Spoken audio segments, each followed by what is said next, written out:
podcast. I am Not Great Parent Molly, and this is my co-host, Not Great Parent Nathan. That's me. Hello. All right, well, here we are again for another episode. So Yeah. let's tell them about why we'd like to say that we're not great parents. Yeah, so we're not great parents because our goal is we do not want to be people who get caught up in that endless pursuit of greatness, right? Greatness is elusive. What the world says is great. Having a great marriage, a great family, a great career, a great life. Great travel experiences. Oh, yes. Yes. All those things. Lots of money. Yes, yeah. And it really is very curated and unique to the individual. Like, I think that person gets to decide what their idea of greatness is, Right. you know, and so it has really become very complicated. I just recently was listening to a podcast where a guy, and I really like this podcast. I'm not going to say what it is because a lot of my ideas come from this guy, so I think this would be best enough for me. It's hard to plagiarize if people are... That's right. People know who I'm stealing these ideas from. Stuff from. No, but his name is Andrew Root. The reason why is they've changed the name of the podcast like 3 times. I think it is currently called When Church Stops Working, but I don't think so. At one time it was called New Time Religion. And that's not a good name. I like When Church Stops Working. They called it like 1,000 things. So anyway, he was talking about, the reason I like it is I was listening to it. My wife said, "Oh my word, that sounds like you."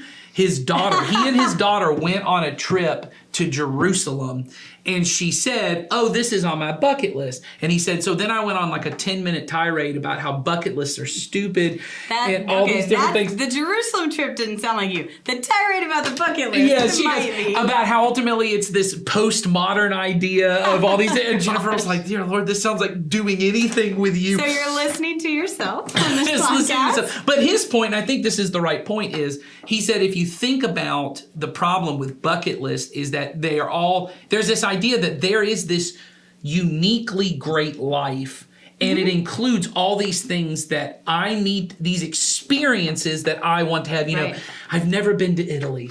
Right. I've never seen, you know, a sunset on the beach, or, you know, these different things. I've never gone skydiving. Whatever your bucket list is. Right, and everyone's got their own thing. And he talked about how it actually prevents us at times from living the life God calls us to and sacrificing in the way that we're supposed to, because we really do think a good life is not giving up any of these things. And so anyway, the point that he made on it was, he goes, could you imagine somebody trying to end up going to Omaha Beach for you know, World War II D-Day and going, "Oh, but I never got to see a sunset on the beach." He goes, "No, there was no idea in the previous life that I'm somehow missing out if I haven't had these uniquely curated experiences in their life. A good life would have been if my life ends in this sacrificial way. That was meaningful. Or I've done things throughout my life that were sacrificial. Yes.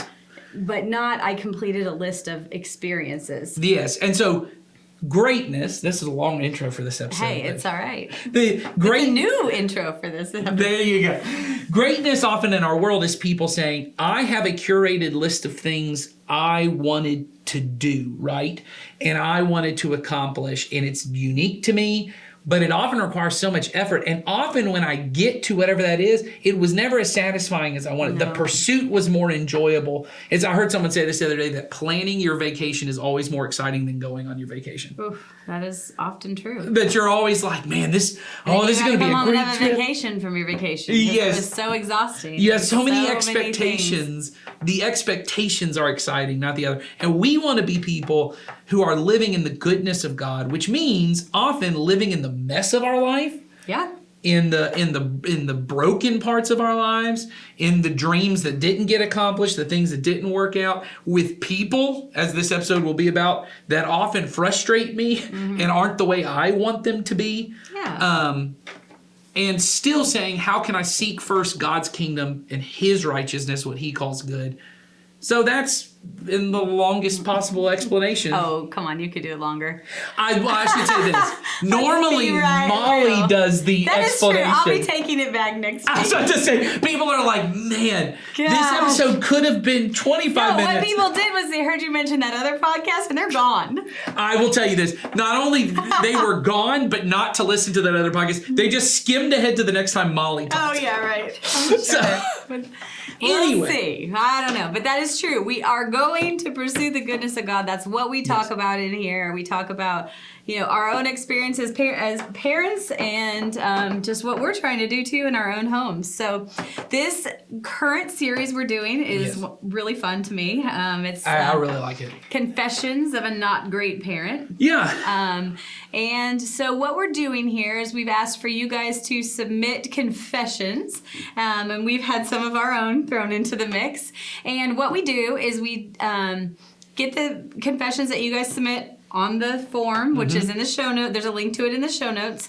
But we take these confessions, and what we do is we look at them and we say, okay, these confessions might actually, we either confirm that they're actually okay to say, Right. or we correct, meaning we go in and we say, you know what, this confession is outside of what we're talking about in the seeking of the goodness of God, and we do a correction and say, okay, let's look at it this way. Yes. So we have a new confession that came in from one of you. This isn't one of our confessions, although Yeah, it sounds like the one. funny thing is most of these confessions could be any of them, could be ours. I think there was a time in our brainstorming, these words almost verbatim came out of one of our mouths. And not just, sure of it. and I want to give credit because it is not just Molly and I who are at work on this podcast. We also have Sawyer, our youth pastor, helps out with this. You guys have seen Jason and Ed who occasionally contribute. But even behind the scenes, Sawyer and producer Charlie Your wife and comes my in and wife helps Jennifer's us. also in on those meetings. And often it's very much just us talking about our own families. children. Yeah, our own families or our own children, our own relationships Something with our we parents. did, yeah. And so I think this next confession was something one of us said at some point, which I guess let's just get into it. Drum roll. Yeah, the confession is, my kids get on my nerves. That was all they said. Now, if you can't relate to this, go ahead and move on to a new podcast. Yeah, you need to but find we the- know that you're not changing now because we all know our children at some point has gotten on our nerves. Yeah, and I'm assuming... Yeah, what do you think they meant by this? I'm assuming it almost feels like a question is it okay that my kids get on my nerves? Right. And- It's my yeah. kids get on my nerves, I'm assuming probably regularly, and Yeah. so they're feeling somewhat bad about that or guilty. Yeah. Similar to when we had the conversation about I don't really like my child at times. But this is, I think, my kids just get on my nerves. Yeah, and so I think we really have to kind of break this idea down to something different because we did do an episode, and you can go back and see it. It's one of the very first confessions we did. Episodes. I think the episode is titled, I Don't Always Enjoy Being With My Kids, or something like that. Oh, I That's- made it harsher. I don't really like my kids. Yeah. Well, I think that was one of the ways we talked about it was there are times that being a parent is not enjoyable. Right. And so we've talked about that idea of the importance of delighting in your kids and the way that God made your kids. I think in this episode we need to talk about a different kind of aspect of this that we almost talked about on that episode. But I know these episodes are long. They're like 35, 40 minutes. Sometimes we got close to an hour. Oh, yeah. But we often could go longer, and so we have to cut it back. And so I think the thing that we want to talk about first is, yes, it's okay that your kids get on your nerves because I don't know that there is a way to have a relationship with anyone where that person at some point doesn't get on your nerves. No, I think if someone gets on your nerves, you probably could use that as even an indicator of that you actually care about the relationship. Sure, and that yeah. This, I think there aren't any relationships that we have, people that were at least close relationships, Right. where someone doesn't get on our nerves. Yeah, I would say, there's that phrase, I don't know if it gets used outside the church world, but often gets used in the church world, that's everybody's normal until you get to know them. Oh, yeah. That everybody seems normal and healthy, and man, that's a good guy. Or as my mother used to say, normal is just a setting on the dryer. There you go. Yeah, it's you meet someone and maybe it's someone it's a new person at work or a new person at church, and you go, this person is awesome. I think we would hit it off. You have this instant chemistry. And then all of a sudden they're like clearing their throat 90 times a minute, and Okay, you're she's like, talking about me. No, I'm not. I'm not. But, no, I don't think I've ever heard you do that. But I'm saying. Oh, that's hilarious. I don't think I've ever heard you do Oh, that. so- But I'm saying that's what I mean. You get to know somebody, you think, wow, they're great, and then all of a sudden you're like, oh, now there's something. So, Or it could be situational, that they annoy you in a certain situation or whatever. But no, that was not about you. I'll see if I can find the picture because I think my wife kept it. One of my daughters drew a picture of me Clearing your throat. and put a little bubble, like a little text bubble next, like a comic book, next to my face. And all she wrote was QA. And they said, what is Daddy saying? And they said, it's that noise he makes. That's awesome. The word. Oh, that is so good. Because I'm always clearing my throat. I always have something. It's just, and honestly, it's become a habit. That's But so funny. going to that point, that is something I know drives my wife nuts. See? So maybe I just happened to pick the right thing, but it had nothing to do with you. Yes. I don't even know that I've ever heard you do it. But you end up, like, that's right. You end up meeting somebody and you think, we could be best friends. We could really hit it off. And then the more time you spend with them, things start to frustrate you. And I think the best example is always when you start, when you were younger, or even now if you're single and you start dating someone, and at first the things that you found really cute and endearing eventually become the things that drive you nuts about that Right. person. That idea, I think, really gets to what everyone's used to, which is people, close relationships with people, they eventually will get on your nerves. And so I want to start by saying, I don't know if we want to confirm it, great job, people get on your nerves. I just want to say It's that's normal. Yeah. That's just a part of life. It's just a setting on the dryer.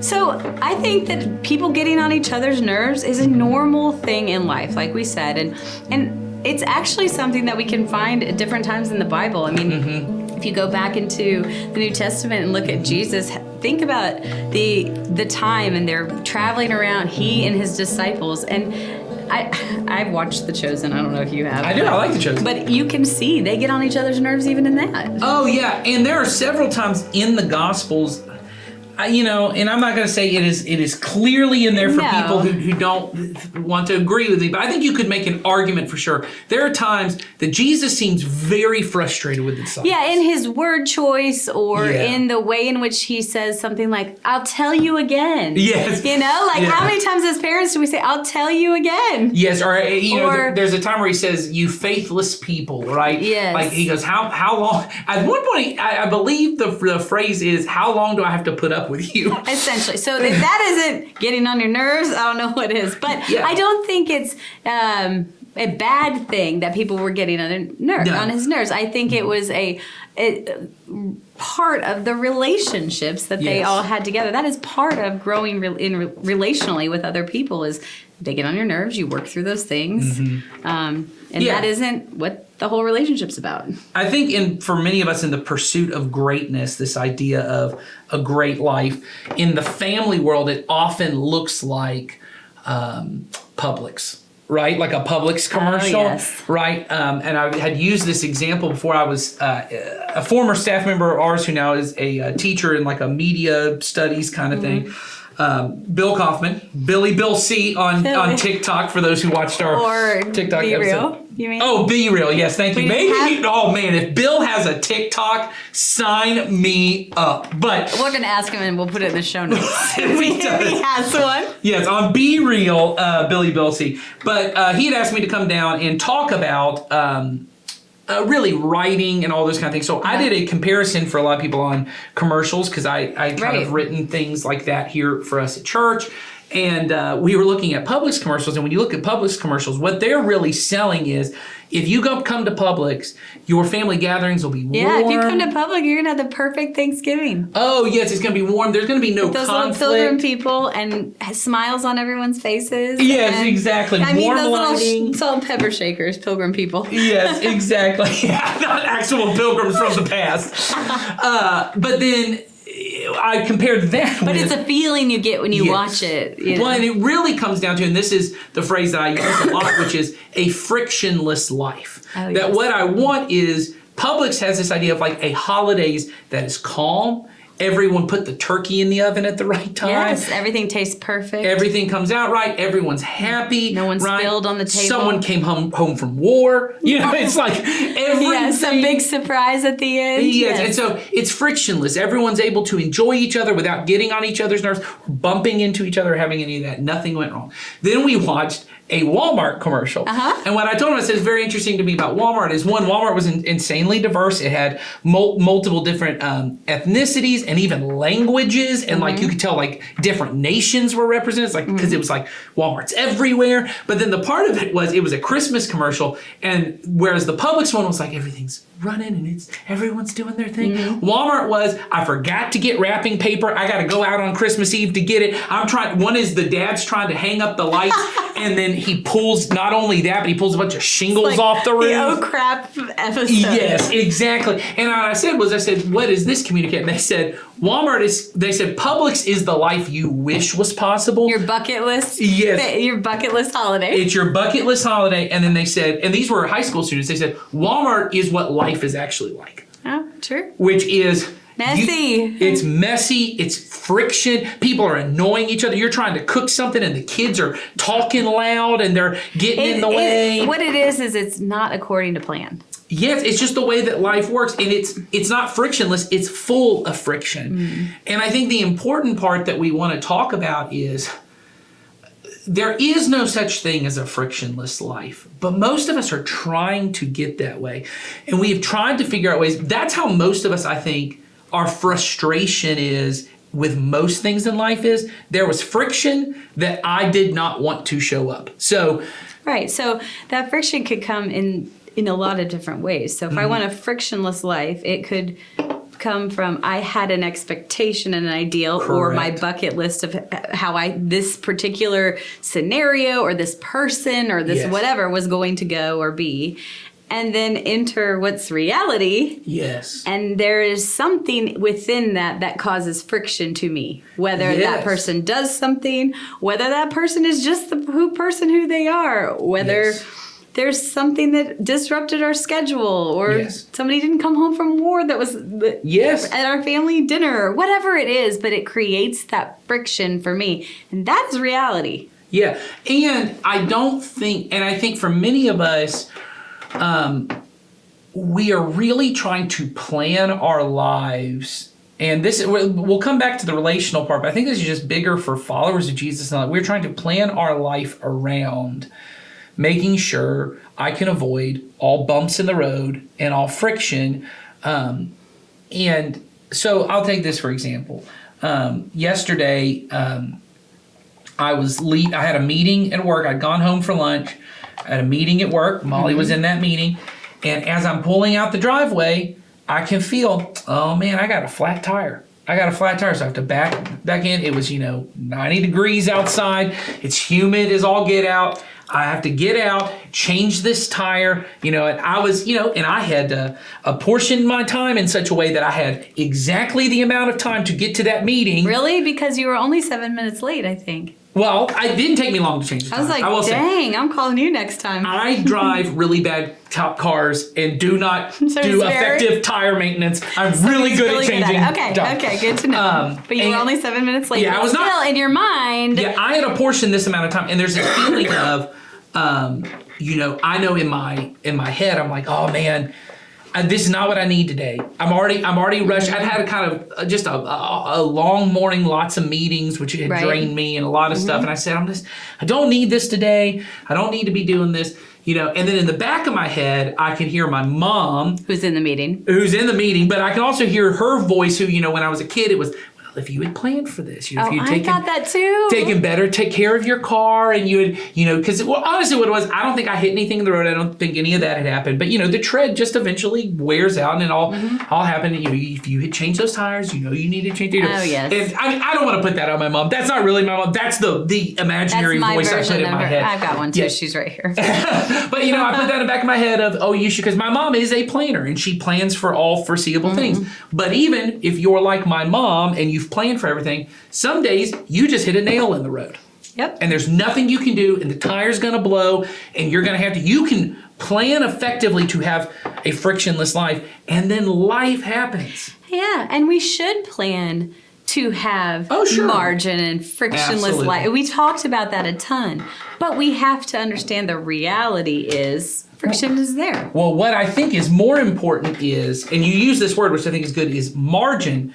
But margin, for me, is margin within me. Yes. And so, if my goal is to have a frictionless life, here was my first thought when I hit this bump in the road. I'm often like 2 minutes late to everything. I'm very rarely like 10, 15 minutes late, but I'm also very rarely like on time for anything. I'm with you. I'm always a little bit late. And there are people in my life who are always like, oh, here's Nathan, he's late again. There are people in your life that have said to me the phrase, if you're on time, you're late. Okay, yes, there are people in my life who have said that. And so in the back of my head, the first thought I had is, if I had figured this out earlier, I could have avoided this and all that kind of stuff. So the first feeling in my head is, it is embarrassing that I'm going to have to be late. Yes, it's not even changing the tire that's the problem. I look bad. I look bad, right? So what though, and I think this was good because my wife said it to me that day. She goes, I was really impressed. Normally this kind of thing would send you over the edge. Right. It would make you really frustrated. But I know you were just very calm. You just handled the situation and moved on. But that's because what most of us are making preparations for is, how do I make sure I never have a flat tire when I don't need to have a flat tire? Not, how do I become the kind of person when an unexpected flat tire happens, I don't explode? Because often, and these people in your life, all of us do, you may be this person in your life. When you are a planner, I have one of my children, she is a planner. Oh, yes. She fixes and makes sure everything where she can never look foolish or have anything happen. And then the moment something unexpected happens, Falls apart. because I planned it. I had done everything right so that nothing would fall apart, and then it did fall apart. That's a bigger deal than being the person who didn't plan. Now, if the person who didn't plan also falls apart, that's a problem. What we want to be is the kind of people who within our spirit can deal with friction in our lives, including an annoying person, or a frustrating person, or even an offensive person, somebody who's doing something bad and irritable and out of their way to do harm to me. How can I deal with them in such a way that I don't lose control? And so I think every parent can relate to this. Like yesterday, when I lost my flat tire, luckily, I think my kids have become wiser. They did not come out and go, Daddy, what's wrong with your tire? Not a good time would have been to come out and talk That's to me. where you would hope you'd had that personal margin not to flip out. But I've had other times in my life where I didn't have that margin, and my kids come out and I go, now is not a time you can even speak to me. Yeah. Don't look at me. Don't come out. We're not related. Don't come talk to me. Don't ask me. Because I have girls. do that too. They come out and they go, Dad, They want you all the look like you details need a and- hug. And I'm like, don't touch me. Don't touch my body. Don't. Because I have no margin. Yeah. I have no area for these children. And so often when my kids get on my nerves, the question is not, is it bad that they get on my nerves? It's, do I have the space in my life that someone can be a way I would not want them to be, and I'm okay?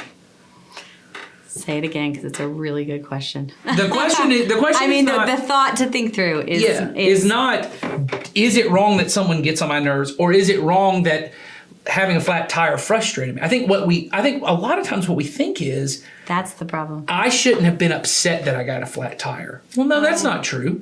I was upset. I was not happy.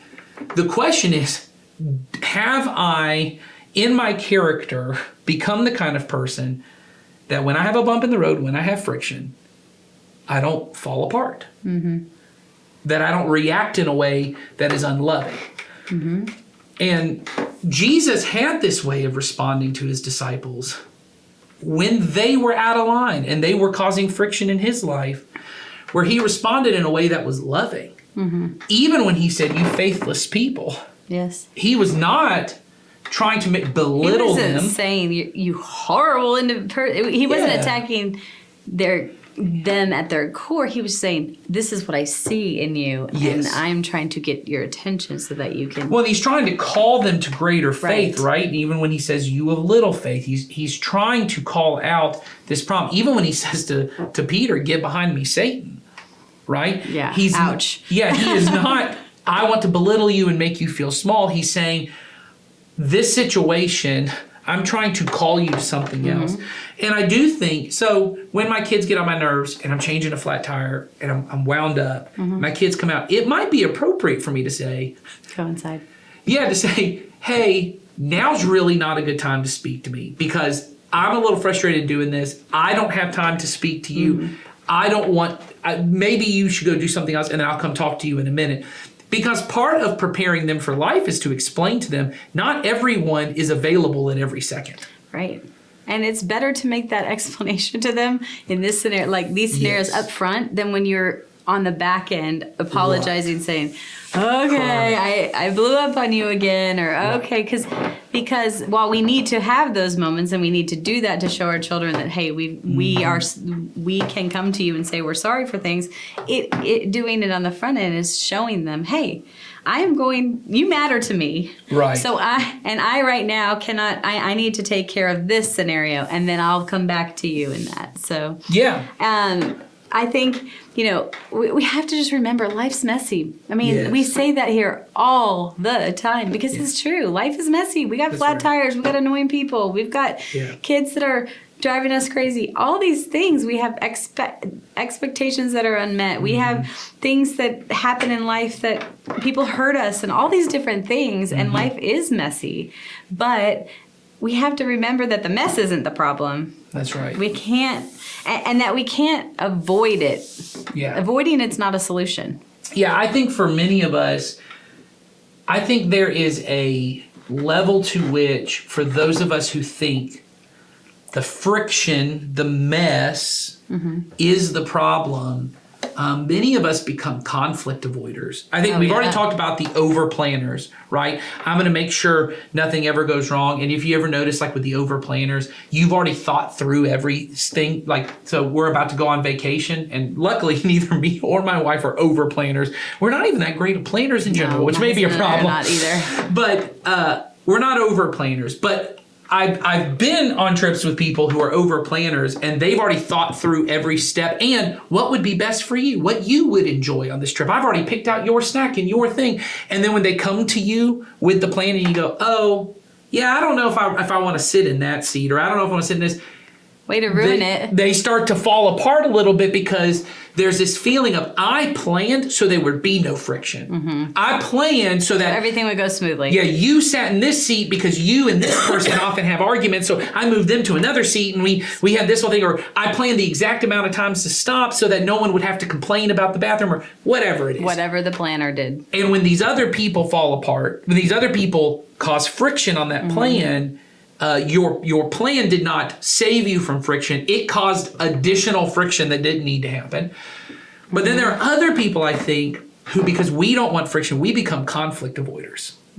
And so my spouse behaves in a way that I don't enjoy, or my kids behave in a way that I don't enjoy, or my boss behaves in a way I don't enjoy. And instead of having a healthy conflict about it, and I don't even mean, I think conflict is one of those words that people get really emotional about, like what I just said is go yell at someone.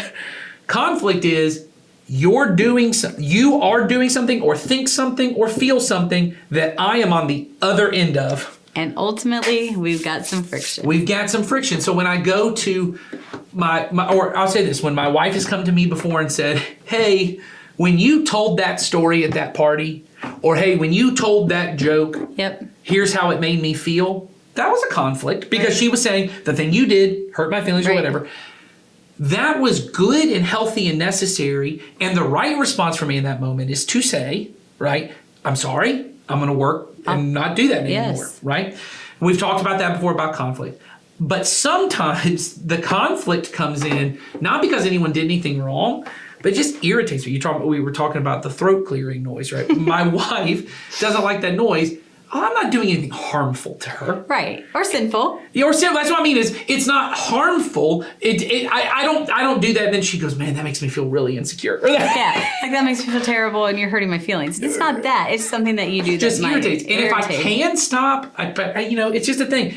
Well, what she has to do is ultimately go, that's something I have to deal with. Or it's often my energy, my volume, you're freaking loud. Let's just say it. Yes, is often grating to her. Right.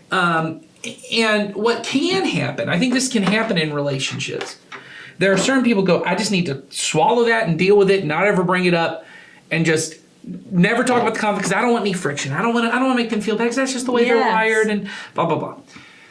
Other people are on the planner side and go, if I can just kind of trick that out of them and work it out, tell them enough solution stuff. It out. I'll fix them right up. That'll fix the problem. And neither one of those is the solution, I think. I think having open, honest conversation about it. But then when I get to a place where I realize, hey, this isn't harmful, maybe it is my job to get over it, but it's also my job to be honest about it. I'm thankful for the fact, I really am, that I know my volume, my energy, the amount I talk, at times is grating to my wife, right? That doesn't mean I can fix that aspect of my prayer. That's just part of it. No, and it also doesn't mean that it always is grating to her because probably it's something about you that she loves at the same time. Absolutely. It's not an or thing. It could be in this moment, I need some quiet time and you're loud. And it allows me to try and anticipate that. I now can see the signs and go, maybe I just need to not talk for the next hour. She needs to have some wind down time. Maybe I just need to go do something on my own or whatever the thing is. Because she's not rejecting you. She just needs... It's not you, it's something about you in that moment. Or it's something about her. or it's about her, but it's something about you that in that moment is causing friction for her. Right. So I think avoiding the conflict is not the solution. I think over planning around it. Right. Both of those, and this is the truth. I hadn't thought about this, so we said it. Over planning ahead of time and avoiding the conflict are both trying to avoid a conversation. Yes, they both are trying to avoid any kind of friction-filled conversation in the middle. Yes, I am trying to plan ahead of time so that you and I don't ever even have to talk about your feelings. Yes. I can just assume what your feelings are and make the decision for you. This person is like, because I've assumed what your feelings are, I'm not even going to talk to you. Because often, and I'm sure you found this, when someone said something that hurt your feelings or made a joke that was over the line or just something, it's like, hey, when you enter the room and you're just really loud or whatever it is, and someone brings that to you, and I'm sure they may have even been like nervous of, they're gonna get real defensive. Your first thought, at least for me, is not usually, especially if they come at it the right way. Right. Is not, how dare they? My first thought is, oh wow, I didn't even know that. Right. Most of the time, I wasn't even aware of that. And now that you've brought it up, it's not that I can change my wiring or my personality. But I might be more aware. I might change how I enter a scenario, or I'm not as offended because I now understand where you're coming from. And I can think through how I want to respond in that.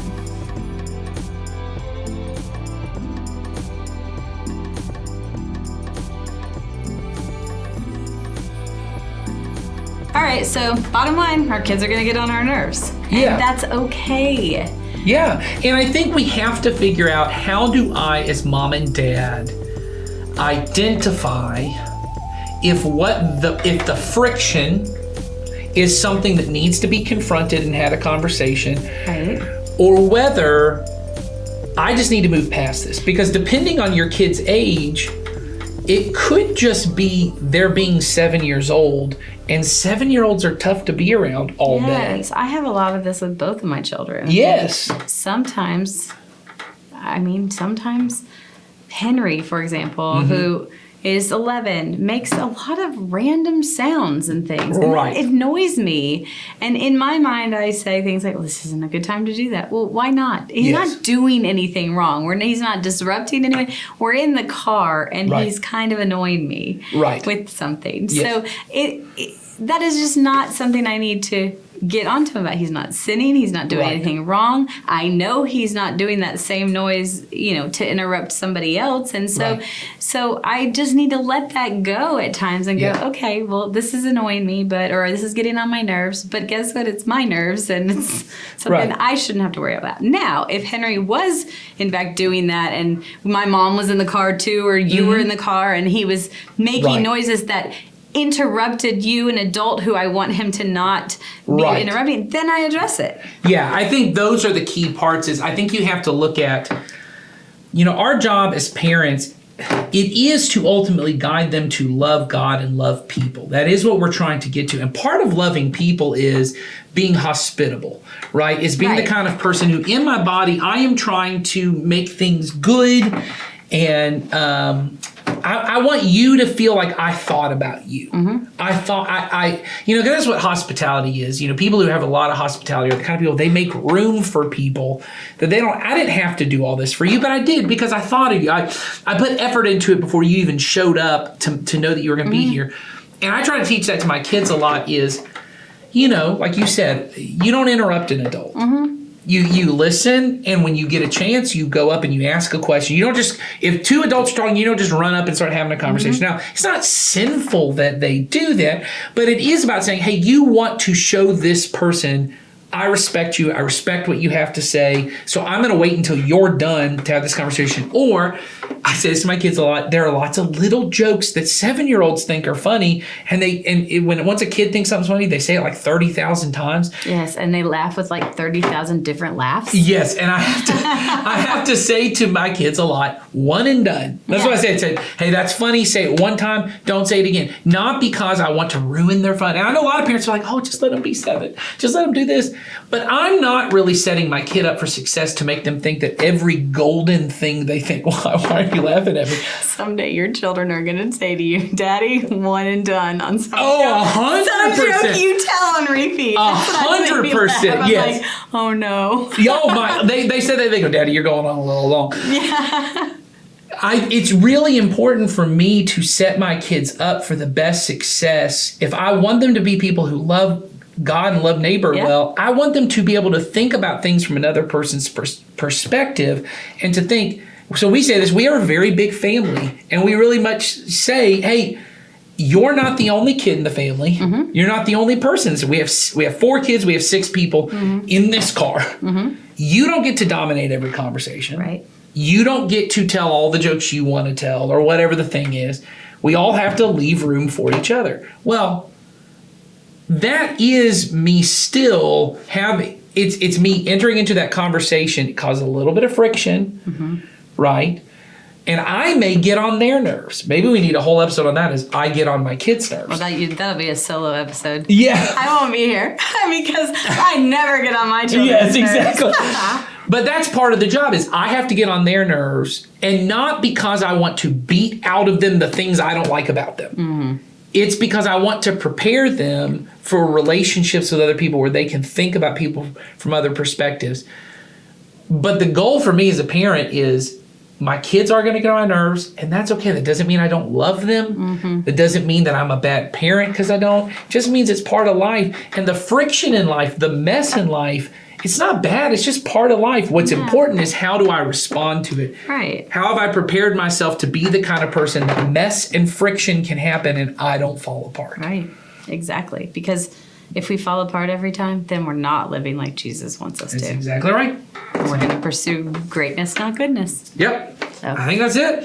All right. Well, good luck with your kids that are irritating you this week. Yeah. We'll have the same thing at home, I'm sure. And Yes. Tune back in for the episode about how we annoy our children. Yes, exactly. Exactly. Anyway, if you have any confession or question for us, again, there is a link in the show notes, and we want to hear from you guys. We love getting questions from you guys and confessions from you. If not, we come up with our own. So send them in, and we will see you all next time. Have a great day. A good day. Great good day. Bye.